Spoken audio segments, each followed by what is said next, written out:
स्त्री जाति तो खाने और पहनने की ही साथी होती है, पर भगवान की आज्ञा को मानकर वह अपने नगर को चलने लगा। राजा जब नगर के पास पहुंचा तो उसे बहुत आश्चर्य हुआ। नगर में पहले से भी अधिक बाग, तालाब, कुएं, बहुत सी धर्मशालाएं और मंदिर आदि बने हुए थे।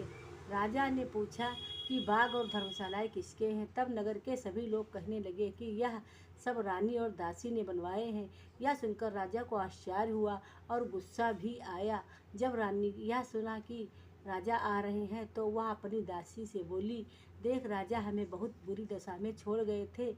वह हमारी ऐसी दशा देखकर लौट न जाए, इसीलिए तू दरवाजे पर जाकर खड़ी हो जा। रानी के आदेश पर दासी दरवाजे पर खड़ी हो गई। जब राजा आए तो उन्हें अपने साथ महल में लिवा लाई। तब राजा ने क्रोध में रानी से पूछा, बताओ यह धन तुम्हें कैसे मिला है? तब रानी ने उसे बताया कि यह हमें सारा धन बृहस्पति देव का व्रत करने के कारण प्राप्त हुआ है। अब राजा ने निश्चय किया कि 7 दिन बाद तो सभी बृहस्पति देव की पूजा करते हैं, पर मैं रोज दिन में 3 बार कथा कहा करूँगा तथा रोज व्रत करूँगा। अब हर समय राजा के दुपट्टे में चने की दाल बंधी रहती और वह दिन में 3 बार कथा कहता। एक दिन राजा ने सोचा कि अपनी बहन के यहाँ हो आऊँ। यह सोचकर राजा घोड़े पर सवार होकर अपनी बहन के यहाँ चल दिया। मार्ग में उसे कुछ आदमी एक मुर्दे को लेकर जाते हुए दिखाई दिए। राजा ने उन्हें रोक कर कहा, अरे भाइयों, मुझसे बृहस्पति देव भगवान की कथा सुन लो। वे बोले, लो हमारा तो आदमी मर गया, इसे अपनी कथा की पड़ी है। लेकिन कुछ व्यक्तियों ने कहा, अच्छा कहो, हम तुम्हारी कथा को सुनेंगे। राजा ने चने की दाल निकाली और कथा कहनी शुरू कर दी। कथा के आधी होते ही मुर्दा हिलने लगा और जैसे ही वह कथा समाप्त हुई वैसे ही राम राम कहते ही वह मुर्दा उठकर खड़ा हो गया। राजा वहाँ से आगे बढ़ा। चलते चलते शाम हो गई। आगे मार्ग में उसे एक किसान खेत में हल चलाता हुआ दिखाई दिया। राजा ने उससे कहा, अरे भैया, तुम मुझसे बहुत बृहस्पति देव भगवान की कथा सुन लो। किसान बोला कि जितनी देर में मैं तेरी कथा सुनूंगा उतनी देर में 4 हरैया खेत जोत लूँगा। जा अपनी कथा किसी और को सुनाना। राजा आगे चलने लगा। राजा के वहाँ से जाते ही किसान के बैल पछाड़ खाकर गिर गए और किसान के पेट में बहुत तेज दर्द होने लगा। उसी समय किसान की माँ रोटी लेकर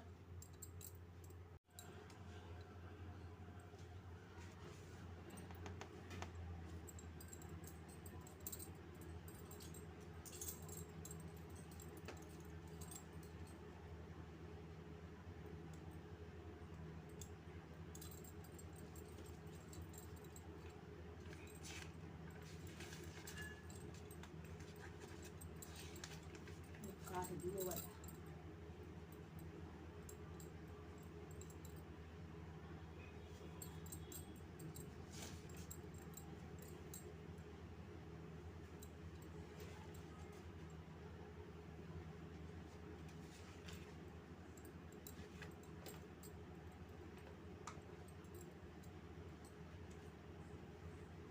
अब देखो ये वाला करना है। ठीक,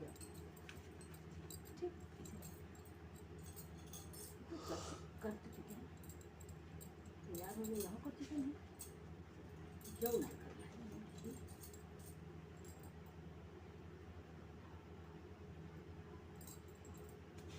काट दिए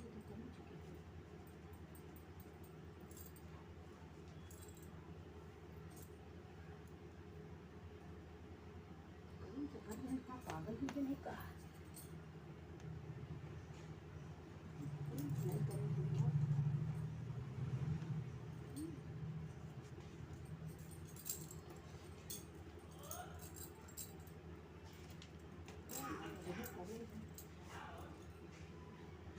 तैयार हो गया। हाँ, या वाली कर चुके थे। या कर दिया फिर बस खत्म है ना। वही पेस्ट होगा कर लिया।